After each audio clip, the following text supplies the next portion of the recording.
नमस्कार। Our cells are designed to detox. हमारी कोशिकाओं की रचना ही इसीलिए हुई है कि वो विश्व मुक्त करते रहे अपने आप को। इस विषय पर मैं आपसे बात कर रही हूँ और सब मिला के हमारी कोशिकाएं अपने आप को 3 प्रकार से विश्व मुक्त करती हैं। एक मैंने कहा विद्युतीय इलेक्ट्रिकल तरीके से, मैकेनिकल अर्थात यांत्रिकी तरीके से, और केमिकल अर्थात रासायनिक तरीके से।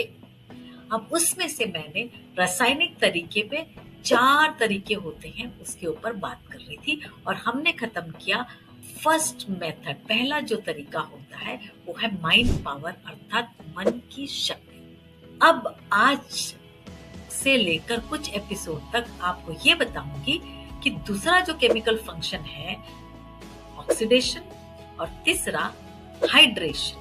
ऑक्सीडेशन और हाइड्रेशन से ये अपने आप को किस प्रकार से विश्व मुक्त रखती है। उसके बाद फिर चौथा फंक्शन हम देखेंगे एंटीऑक्सीडेशन अर्थात भोजन के द्वारा हमारी कोशिकाएं अपने आप को विश्व मुक्त कैसे करती है। चलिए, ऑक्सीडेशन। नॉर्मली ऑक्सीडेशन कैसा होता है?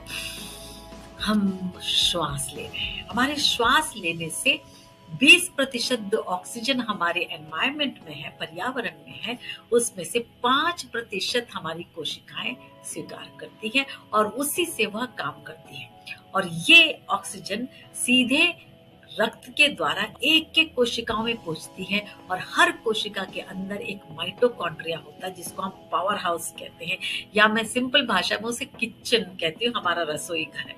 वहां पर जिस प्रकार से हम चूल्हे में आग लगाते हैं तो हवा फूकनी पड़ती है, उसी प्रकार से यहाँ पर हवा की फुकाई होती है और आग लगती है, हमें एनर्जी मिलती है और जो विष होते हैं वह अलग होकर मुक्त हो जाते हैं, मतलब विश्व मुक्त किया जाता है ऑक्सीडेशन से। क्या बात है! मतलब जो भी प्रकार के विष के अणु होंगे जो हमारी कोशिकाओं के अंदर बाहर जहां भी होते हैं उसे निकालने का काम एक तरीका होता है जिसको कहते हैं ऑक्सीडेशन से होता है।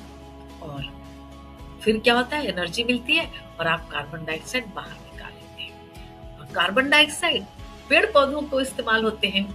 दूसरा जो चीज होता है हाइड्रेशन। हाइड्रेशन से हमारे शरीर में पानी जाता है और पानी के साथ में बहुत सारे जो विष होते हैं वह धुल के बाहर निकल जाते हैं, जो ऑक्सीडेशन के द्वारा माइटोकॉन्ड्रिया में हुआ था।